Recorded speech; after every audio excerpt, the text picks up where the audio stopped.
우리가 신앙생활 한다는 것이 결국 하나님과 어떤 관계를 맺고 사느냐, 그것을 우리가 믿음이란 말로 표현할 수 있겠는데요. 그런 점에서 참 믿음이 어려운 것 같지만요, 우리가 사람과 하나님의 관계, 하나님과 사람의 관계보다 더 어려운 게 있습니다. 바로 사람과 사람의 관계입니다.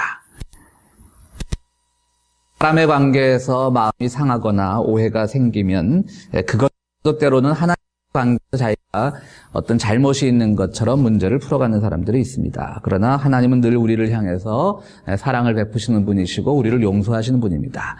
결국 우리 삶의 모든 문제는 하나님과의 관계에서 온다라기보다는 우리의 이웃들과의 관계, 동료들과의 관계, 심지어는 가장 가까운 가족들과의 관계에서도 문제가 생기게 됩니다. 왜 이렇게 우리가 사람들 관계가 어렵냐?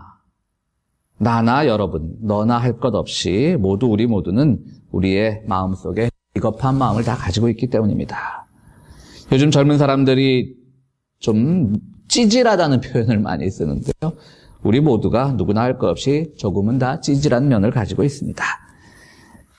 또 진리의 길을 가기보다는 자기가 편한 쪽으로 생각합니다. 그리고 그것이 마치 진리인 양 포장하기도 합니다. 성경은 이런 사람들의 모습을 통틀어서 바로 우리가 모두 죄인이라고 말합니다. 때로는 기독교에서 죄인이라는 말이 너무 지나치게 강조되다 보니까 그것이 우리들에게 거부감을 줄 수도 있습니다. 내가 어디 감옥에 갈 만한 죄를 저지른 사람도 아닌데, 내가 이웃에게 어떤 해를 입힌 만한 그런 죄를 지은 것도 아닌데 왜 내가 죄인이어야 되는가? 그럼에도 불구하고 우린 죄인입니다. 그런 죄는 분명히 짓지 않았지만, 그래서 우리가 이 자리에 자유롭게 예배를 드리고 있지만, 그러나 우리 마음속에 있는 비겁함과 치사함, 또 찌질함, 이런 거 다 우리가 죄라고 할 수가 있습니다. 예수께서 길을 가시는데 몇몇의 사람들에게 예수님께 묻습니다. 예수를 공경에 빠뜨리기 위한 질문이었는데요. 세금을 황제에게 바치는 것이 옳은가? 하나님께 바치는 것이 옳은가? 이 질문을 하는 사람들의 그 모습을 보면요, 오늘 본문에도 나와 있지만 거짓으로 예수님을 공경에 빠뜨리기 위해 접근했다라는 표현이 성경에도 나와 있습니다. 그들은 그래서 예수님에게 언제부터 자기들이 이렇게 예수님을 존경했다고 가서 거짓말을 합니다. 예수님에게 대한 찬사를 막 늘어놓습니다. 선생님은 진실한 분이고 하나님의 길을 참되게 가르치실 뿐 아니라 욕하던 사람들이 예수님을 이렇게 높여 세웁니다. 그래서 답을 줄 수 있다고 믿기에 왔습니다. 우리가 세금을 내야 되는데 황제에게 내야 됩니까? 하나님께 내야 됩니까? 정말 몰라서 찾아온 것도 아니고 궁금해서 찾아온 것도 아닙니다. 그들은 분명히 세금을 내고 있었을 겁니다. 그 로마의 압자에서 누가 감히 세금을 안 내고 살았겠어요? 세금 이때까지 잘 내오던 사람입니다. 그들은 또 경건한 율법학자고 바리새파였기 때문에 또 성전에 가서도 그들은 또 자기들에게 맡겨진 그 헌금의 의무도 다 했을 겁니다. 다 잘하는 사람들이, 이때까지 해오던 사람들이 언제부터 자기들이 예수의 그 결정을 존중했다고 갑자기 와서 그렇게 얘기를 합니다. 참 예수님은 난처해집니다. 황제에게 바쳐라 라고 하면 어떤 공경에 부딪히게 되냐면, 저 사람은 친일파다, 그야말로 친로마파다, 황제에게 바치라고 했다, 하나님을 거부한 사람이다, 이렇게 몰아갈 것이고, 하나님께 바쳐라 라고 하면 저 사람은 황제를 부정하는 사람이기 때문에 정치범이다, 그러므로 로마 당국에 고소해야 된다 라고 말하려고 이렇게 했던 것이죠.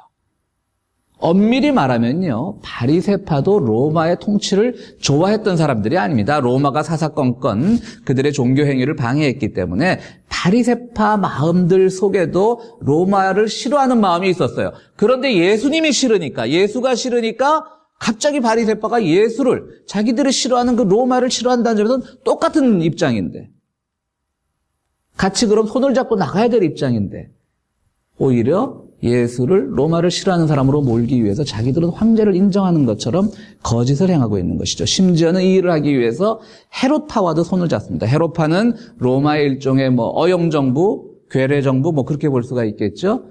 그러다 보니까는 바리새파하고 헤롯파는 사이가 안 좋았거든요. 적어도 바리새파는 민족 정신을 투철했던 사람들입니다. 그러니까 로마가 싫었어요. 근데 헤롯파는 자기들의 정권을 유지하기 때문에 로마랑 친했어요. 둘이 상극이었어요.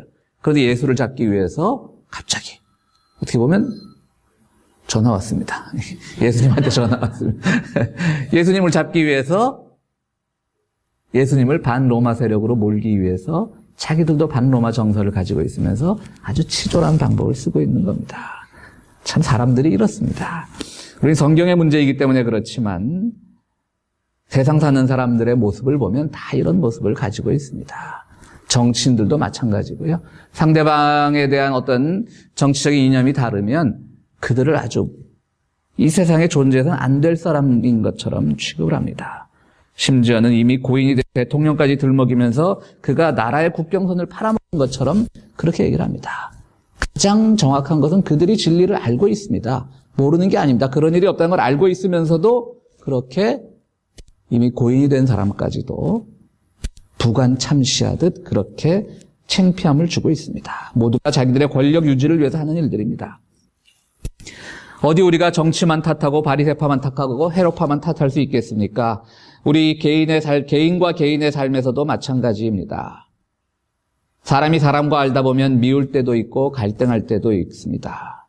또 억울할 때도 있습니다. 그런데 내가 미워하는 사람을 난처하게 만들기 위해서 때로는 자신이 더 불의한 선택을 하는 경우도 있습니다. 결국 누구 손해인가? 자신이 손해일 뿐입니다. 살다 보면 어떻게 우리가 미워하는 사람, 갈등하는 사람 안 만나겠어요? 다 만나죠. 오해가 쌓이는 경우도 있고 억울한 경우도 있지만 그것을 풀기 위해서 더 많은 말을 하다 보면 거기서 오히려 마음을 상하는 것, 손해를 보는 쪽은 자신인 쪽입니다. 예수 믿는 사람들은 그리 살아서는 안 될 것입니다. 억울하면 억울한 대로, 자신이 잘못한 것이 있으면 잘못을 인정하는 그대로 있으면 됩니다. 잘못을 덮으려다가 더 큰 잘못을 하게 되고 비난을 피하려다가 더 큰 비난을 받게 되고 억울함을 호소하다가 자신의 억울함을 사람들이 안 알아주면 자기가 당한 억울함을 더 과장해서 거짓되게 말하기도 합니다. 상대방을 미워하다 더 큰 죄를 저지르는 것이죠. 황제를 좋아하지 않는 사람들이 예수를 반황제 세력으로 몰아넣으려는 오늘 본문의 이 사람들의 태도가 사실은 정치적인 것도 아니고 그 당시에 종교적인 것도 아니고 오늘 우리의 개인의 관계에서도 그대로 적용되는 것입니다. 누군가를 미워하면서 그를 공에 빠뜨리기 위해서 자신이 불의한 선택을 하는 것. 우리 크리스천들은 이런 잘못된 어리석음을 가지고 살아서는 안 될 것입니다. 황제에게 바쳐야 됩니까? 하나님께 바쳐야 됩니까? 존경하신 선생님, 똑똑하신 선생님이 말씀해 주셔야 되겠습니다. 라는 질문 의도를 모를 리 없는 예수께서는 대답하십니다. 예수께서 그들의 위선을 꾸짖으면서 세금으로 내는 돈을 가져와라. 그런데 한 데나리온이에요. 이 세금으로 낼 수 있었던 그 공식 돈이 바로 데나리온이었습니다. 거기에 누구 그림이 그려져 있느냐, 적힌 글자는 누구라고 쓰여 있느냐 라고 하니까 사람들이 읽어줍니다. 여기 황제의 그림이 그려져 있고 위대한 황제라는 글이 새겨져 있습니다. 그러자 예수께서 대답하십니다. 그럼 황제의 것은 황제에게 주고 가이사의 것은 가이사에게 주고 하나님의 것은 하나님께 드려라. 참 지혜로운 대답이시죠. 가이사의 것은 가이사의 것에 주고 하나님 건 하나님께 드려야 되는데 문제는 예수님은 그 즉시 거기서 아주 지혜로운 대답으로 그들의 위선을 꾸짖으셨지만 이제부터 모든 고민과 문제 해결은 우리들에게 넘어옵니다. 자, 세상을 살면서 그럼 가이사의 것과 하나님의 것을 어떻게 구별할 것인가? 분명히 예수님은 명답을 하셨는데요. 문제는 그 명답에 우리가 어릴 때 수학 공부, 산수 공부할 때랑을 회고해 보자면 명답은 명답인데 중간에 그 풀이 과정이 생략되어 있는 겁니다. 답은 딱 나왔는데. 맞는 말인데 어떻게 가이사의 것과 어떻게 하나님의 것을 구별할까? 두 가지가 경쟁이나 대립관계에 있는 것은 분명히 아닐 겁니다. 예수님은 황제의 것, 하나님의 것 나누었지만 분명한 것은 황제라고 하는 그 세력조차 하나님과 맞서서 1대1로 동일한 권력을 가진, 힘을 가진 그런 존재가 아니라 세상의 모든 악한 권세라 할지라도 하나님의 권세 아래에 있는 겁니다. 다만 사람들을 깨우치기 위해서 하나님이 쓸모가 있어서 악한 권세를 잠시 인정하는 것일 뿐 하나님의 절대적인 권세 안에 있기 때문에 황제 하나님이 동일한 레벨에서 둘이 맞설 수 없는 존재입니다. 그렇기 때문에 우리는 경쟁적이나 대립적인 관계로 볼 수가 있는 게 아니에요. 그럼 또 질문이 생기는 거예요. 어떻게 가이사의 것과 하나님의 것을 나누는가? 여러분들은 어떻게 나누고 계십니까? 분명히 우리는 오늘날 황제로 대신되는 개념인 국가의 세금을 내고 있습니다. 동시에 내는 세금뿐 아니라 그 세금을 내기 위해서 우리는 우리에게 주어진 생업에 몰두합니다. 분명히 우리가 우리의 생업에 몰두하고 열심히 산다라고 하는 것은 아주 의미 있는 일입니다. 그러나 문제는 바로 우리가 생업에 지나치게 모든 가치를 퍼부은 나머지 정말 내가 이 세상에서 이루었던 그 황제의 것과 같은 그런 가치만 이루고 나면 나는 성공한 인생이라고 하는 그러한 삶을 사는 것조차가 바로 우리가 황제의 것만 챙기는 삶인 것입니다. 그렇습니다. 말씀드렸듯이 우리 성실하게 살아야 합니다. 열심히 살아야 됩니다. 땀 흘려 살아야 됩니다. 그러나 그것이 지나쳐가지고 세상에 있는 모든 물질적인 것을 최상의 가치로만 생각한다면 오늘 주님의 말씀을 우리가 이해 못하는 거예요. 하나님의 것은 하나님에게로, 가이사의 것은 가이사의 것으로 해야 되는데 우리의 모든 삶은 다 가이사적인 가치관으로 살아가면서 적당히 그 중에 일부만을 떼어서 하나님의 것으로 물질로만 떼어서 주면서 나는 잘 구분하는 삶을 살고 있습니다. 라고 하면 그것은 아니라고 하는 것이죠. 분명히 우리가 살아가면서 하는 수 없이 살아야 되는, 따라야 하는 세상의 가치관들이 있습니다. 그러나 중요한 것은 그 속에서 우리가 하나님의 것을 잊고 살아서는 안 된다라고 하는 것입니다. 그런 점에서 오늘은 세금에 관계된 말씀은 아닌데요. 세상에서 네가 황제의 것과 하나님의 것을 잘 구별하는, 즉 세속적인 것과 하나님의 것을 잘 구별하는 지혜가 있느냐라는 것을 우리에게 묻고 있는 말씀입니다. 그러나 오늘 이 본문 말씀이 때로는 잘못 이해되어서 어떤 목회자들의 세금 문제나 이런 것들에 대해서 이제 많이 인용이 되고 있는데요. 아시다시피 우리 미국에 사는 목회자들은 다 세금을 냅니다. 세금을 내고 있고요. 저도 열심히 내고 있습니다. 이제 한국은 아직도 그 종교법상 통과가 됐던가요? 그건 잘 모르는데 어쨌든 그 세금을 안 내기 때문에 한국의 교회들이 많은 비난을 받고 있습니다. 특히 교회가 너무나 지난주에도 우리 모 교회 그 대형 교회에 그 엄청난 횡령 사건이 한국 신문을 장식을 했는데요. 그렇게 교회가 사회에 본을 보이지 못하다 보니까 자꾸 이제 목회자들이 세금 안 내는 것에 대해서 사회 비판이 많은데요. 이곳에서도 이제 그런 운동을 하는 분들이 계십니다. 그러니까 그런 분들은 저를 항상 자기들과 이제 같은 성향이라고 생각하고 그런 운동에 항상 저를 이렇게 끌어들이려고 하시는데요. 저는 뭐 그분들의 그 하는 운동 자체는 늘 존경하고 그들의 열정을 존중하지만 저는 그런 문제는 별로 끼어들지를 않는 편입니다. 왜냐하면 바로 이것이 자칫 잘못하면요, 여러분. 세금만 잘 내는 목회자면 옳은 목회자인가? 이건 아니라고 하는 것이죠. 자칫 이런 운동들이 교회가 너무 오늘날 타락하고 목회자들이 엄청난 부를 축적하면서도 국가의 세금을 내지 않는 것에 대한 비판은 충분히 설득력이 있지만 자칫 이 문제에만 집중되다 보면 세금만 잘 내는 목사는 옳은 목사인가? 이것도 사실은 황제적 가치관이거든요. 오히려 목사들에게는, 목회자들에게는, 크리스찬들에게는 그 이상의 가치, 하나님의 가치를 가지고 살아가야 된다고 하는 것이죠. 오해하지 마십시오. 세금 내지 말자는 뜻 아닙니다. 저 내고 있습니다. 그러나 너무 그것 가지고 우리가 선악을 따지지 말자라고 하는 겁니다. 왜? 그것만 잘 내면 목회자가 자기에게 주어진 세금을 너무너무 정직하게 잘 내요. 너무너무 잘 내요. 그런데 그가 설교 시간에 모든 불의를 찬양하고 나 봐라, 세금 잘 내는 거 봐라. 여러분들도 열심히 벌어서 성공해라. 세상의 가치관만 찬양하고 그런 설교를 하는 목사가 있고 한쪽으로는 세금은 좀 못 내지만 하나님의 정의를 찬양하는 목사가 있다면 저는 오히려 후자의 편을 들겠다는 그런 말씀입니다. 세금도 잘 내고 정의를 찬양하는 목사가 있으면 제일 좋겠죠. 그러나 우리가 이것을 이분법적으로 보지 말자라고 한 얘기입니다. 그렇습니다. 오늘 주님께서 황제의 것은 황제에게로, 하나님의 것은 하나님에게로, 가이사의 것, 그러니까 황제가 케사르라고 하는 그런 일종의 보통 명사죠. 어떤 사람의 이름이 아니라. 그렇습니다. 이 질문의 정확한 내용은, 즉 주님은 질문과 동시에 답을 주신 건데요.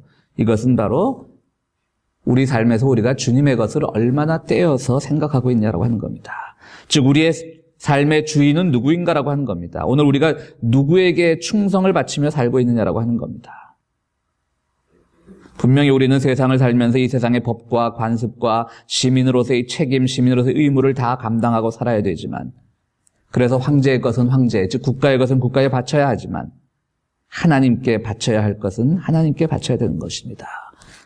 즉 우리의 사랑의 마음, 이웃을 돌보는 마음, 그리고 정의를 향한 마음, 그리고 무엇이 옳은지 그른지 늘 진리 편에 서는 마음, 그런 마음을 가지고 사는 것, 그것이 바로 하나님께 돌려드리는 겁니다. 그러므로 우리는 하나님의 것이 무엇인지 진지하게 생각해 봐야 됩니다.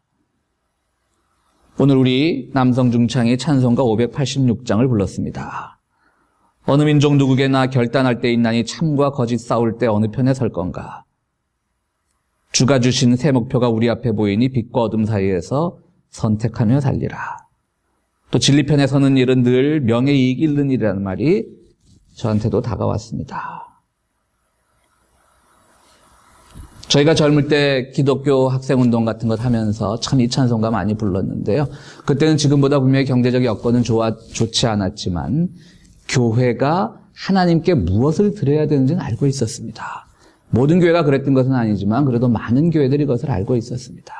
교회가 하나님께 드려야 될 것은 사람들에게 세상에 성공만 하면 모든 것이 다 행복해진다라고 하는 그런 황제의 논리를 가르치는 것이 아니라 우리가 비록 어렵고 힘들어도 하나님께 드려야 될 것은 바로 여전히 세상을 정의로운 세상으로 만들고 평화로운 세상으로 만들고 이웃과 함께 나누고 섬기는 세상으로 만드는 그 마음, 우리가 그 가치관을 가지고 그 신앙을 가지고 살아가고 있다는 것을 하나님께 드려야 되는데 실제로 그렇게 드리는 교회들이 70년대까지는 있었습니다.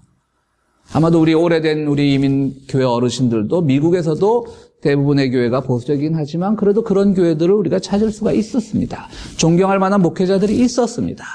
그러나 지금 한국의 현실이나 우리 오늘 미주 한인사회 현실이나 교회 현실이나 다 점점 진리편에 서는 일을 두려워하고 있습니다. 오직 황제의 것만 다 나눠 가지기 위해서. 황제가 바보입니까? 우리들에게 왜 나눠주겠습니까? 그러나 우리는 헛된 논리에 잡혀서 나도 조금만 더 하면 이 체제 자체가 잘못된 것은 생각하지 않고 황제의 것만 나눠 가지기 위해서 하나님의 것은 잃어버리고 사는 삶. 그런 삶은 참으로 어리석은 삶인 것입니다. 게리 하우겐이라고 하는 사람은 이런 말을 합니다. 우리가 하나님의 뜻을 행하면서 위험한 일이 두 가지가 있다. 다 우리 하나님의 뜻을 행하지 않습니까? 하나는 진실을 말하는 것이고 다른 하나는 궁핍한 사람들을 사랑하는 것이다. 위험하다라고 하는 것이죠. 왜 위험하다라고 말하냐면요. 예수님을 따르고 있는데 위험하지 하나님의 것을 찾으심으로써 하나님이 여러분들을 여전히 사랑하고 계시다는 그런 감사의 마음, 빚진 자의 마음을 가지고 살아가는 일주일이 되시기를 간절히 바랍니다. 우리 함께 기도하시겠습니다.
거룩하고 자비로우신 아버지 하나님, 저희들 참 비겁하고 용기 없게 살아가는데 주님께서 우리의 죄를 용서하시고 주님까지 십자가에 달리게 하면서까지도 우리의 삶을 새로운 방향으로 전환시켜 주셨는데 우리들 그렇게 살지 못합니다. 주님 용서하여 주시옵소서. 그래서 저희들에게 지혜를 또 함께 허락하여 주시옵소서.